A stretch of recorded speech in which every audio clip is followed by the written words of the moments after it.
Hey folks, so I went to Hamburg and Norway over the last 9 days and came back, and I've been posting a bit about what the experience was like, particularly the fact that they lead with human dignity and that they see success as helping people to reintegrate successfully into society.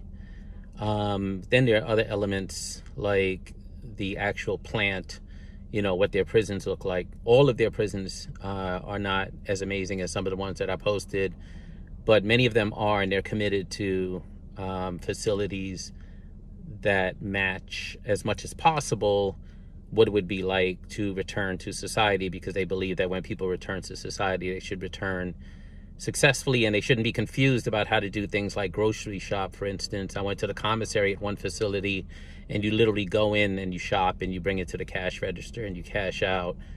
The officers get paid well. Correction officer positions are super competitive. They have hundreds of applications for every role that's open. These are societies that generally take care of their citizens by providing health care and housing, and education and those sort of things. So some of that's just reflected in how they run their prison system. So the biggest pushback I've been getting from people is, well, that's not America. We're racist. We had a history of slavery and racism and systemic racism that gets in the way of us ever doing anything like that.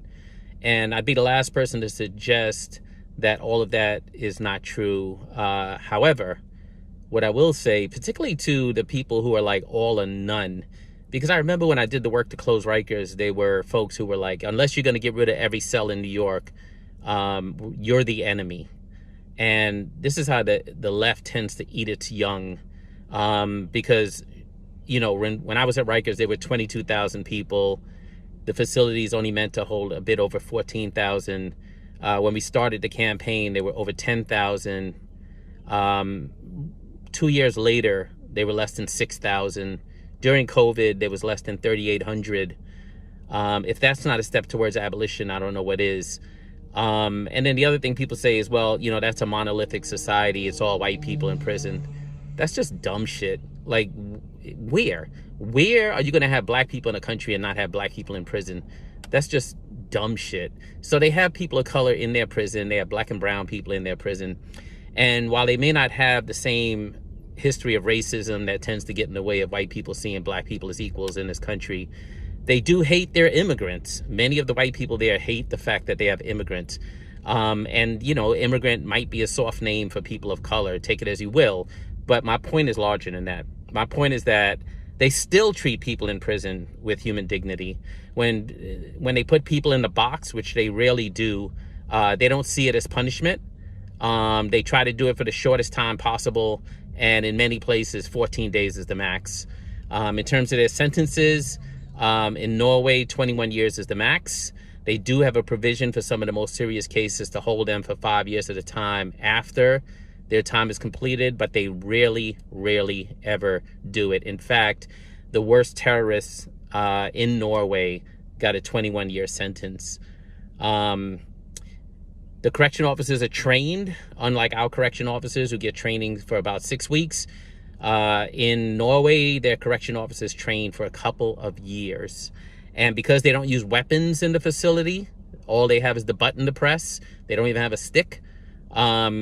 Therefore, they learn self-defense, and they learn de-escalation tactics to try to make sure that they have the least amount of times when they're being attacked. Having said that, I'm not a fucking idiot. There's still attacks in prison.